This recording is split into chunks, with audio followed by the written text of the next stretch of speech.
Hi everyone, my name is Nature Angel. So if you are new, welcome, and if you are returning, hi again. I'm so happy that you are here. So today's video is going to be about sleep, because I feel like I am always talking about self-care and I am always talking about how important sleep is, but yet I always say I'm gonna fix my sleep, I'm gonna go to bed early tonight. And do I? No, and it's really bad, and it's something I definitely want to work on. I know that if I don't get a lot of sleep days in a row, then I feel really tired and I feel super drained, like I can't do my job to the best of my ability, and I'll drink coffee to keep me awake, and it's a cycle that I really should try to get out of and break. So if that's how I feel going into work, and I already am an adult, imagine how this is affecting children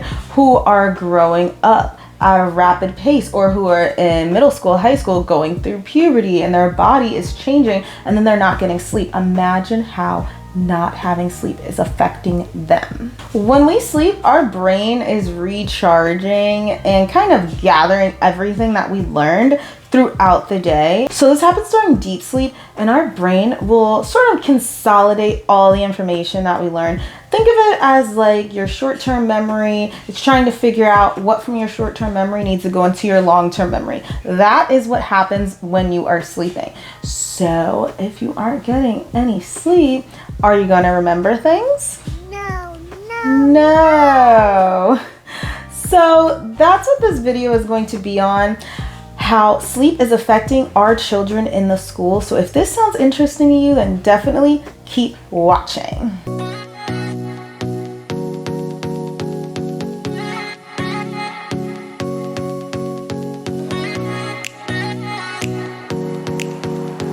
So if you're wondering what happens when we start to lack sleep, there is a lot of things. And one of the things that can happen is we might start losing our attention and our focus. It gets harder to remember concepts, and also your emotions might be out of whack. Like maybe you're more anxious, or maybe you're more snippy with people because you didn't get more sleep.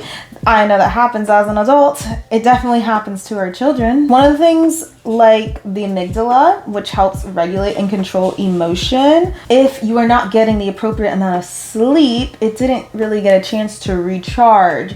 So your emotions might be all out of whack, partially due to that. And then you might see behaviors in the school setting that you have been seeing, or new ones that just aren't like the kid because they didn't get rest the night before. Sometimes I know kids like to stay up all night, and I know I have pulled all-nighters a couple times, and not because I needed to, just for fun, or because I went to watch a show, or whatever the reason is, right? But it's so unhealthy. So think about all the following things that I just mentioned: the emotions, the lack of attention, how it's hard to focus.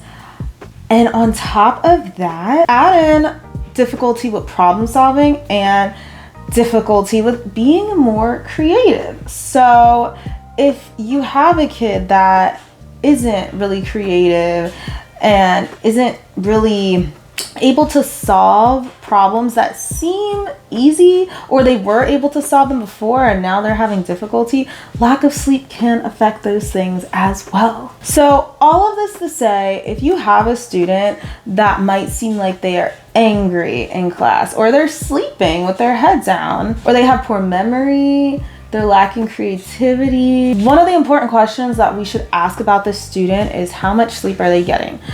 As a school psychologist, the amount of times that I've been in meetings where some of these things or all of these things have been an issue that has come to the meeting, but when we ask the parents or the guardians, well, how much sleep is your kid getting?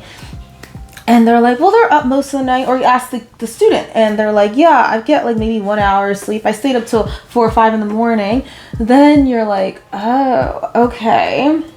Especially if the student is coming to the table to potentially be tested. We don't want to do that. We don't want to test them because we want to make sure that they can get their sleep together first, because that could be causing most of these issues, and not one night or 2 nights of sleep, because a big myth is that you can catch up on sleep. Like, oh, I'll sleep in on the weekends and then I'll be fine during the week. No, you can't make up sleep.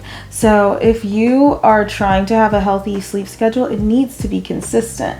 So you can't just do it for 1 day, 2 days, and then slack off on sleep for like a week and then do it again 1 day, 2 days. So we want to address that first before trying to address the other things. Because, for example, how a big problem with lack of sleep is memory. Well, how are we going to implement something for them to remember and have these habits if the biggest problem that's affecting their memory is sleep? So now you've heard me talk about all the problems that can happen if you are lacking sleep. And I know we're not the parents, so we obviously cannot be there at home monitoring when the child is going to sleep, when they're waking up, and all of that, right? But what we can do is try to collaborate with the parents and give them suggestions and tips and things they should try for their child so that they can get more sleep and then do the best that they can while at school. And honestly, if you also are having trouble sleeping, try these things as well. It will help, or it should help, I should say, for the students, but also it can help for adults as well. So when I say we want to ensure that we're getting the right amount of sleep, which you are aiming for is about 8 to 9 hours. And I wear a watch. I wear a Samsung watch to bed, which tells me how long I'm sleeping. And it amazes me because sometimes I think like, oh, I got 7 hours of sleep, but the actual amount of sleep time is like 5 to 6 hours, and it's not enough. So I think that's why the range is usually 8 to 9,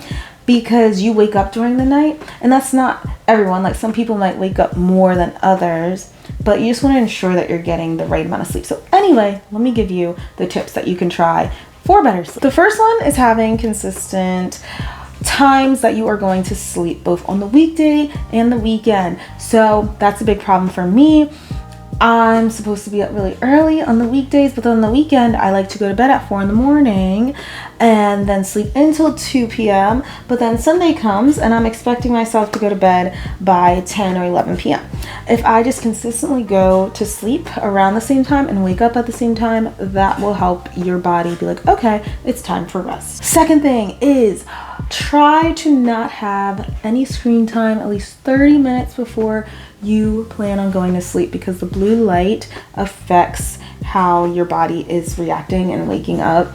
So just make sure like you are not going to be on your phone or watching TV right before going to bed. That can play a role, and it will help you if you just don't have the screen on before trying to go to sleep. The third thing is try to have a wind down routine. So for me, for example, something that helps me to wind down at night and get ready for bed is I turn on the lower lights instead of the brighter lights in the house, and I take a shower right before bed. And then when I get out the shower, my body is usually a little tired, and then, you know, I'm ready to go to sleep. It doesn't have to look like that. It could be reading a book. It could be meditating, yoga, whatever it is, something that's going to calm your body. It can be breathing, something like that. Use your bed only for sleep. That's the fourth thing.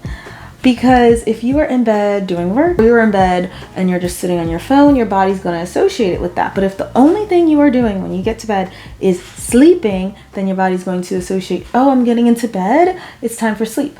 And you can kind of make your body feel more tired.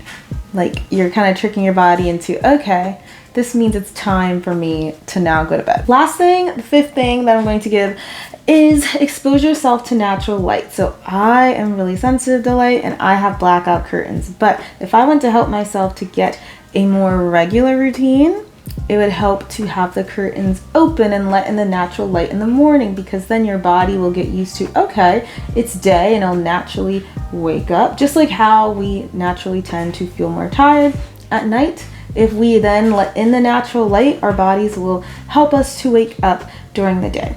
Because, for example, if you're in a windowless room, you don't really have a concept of what time it is, and that can make it harder for your body to wake up. I hope that you guys enjoyed this video. I thought of this idea and I was like, this is a really good idea, especially because I need these tips as well that I need to follow. It's like I have the tips, but I have to follow them. And thinking about how many students do not get a lot of sleep and how I see these behaviors and how I see all the things that I mentioned, it makes me realize like, oh my gosh, this is really helpful, really helpful as a school psychologist to try to collaborate with parents to ensure that their child is getting better sleep. I really hope that you enjoyed this video. I enjoyed making it. If you have any ideas, please leave that down below. As always, I love reading your comments, and I will see you in the next video, okay? All right, bye guys.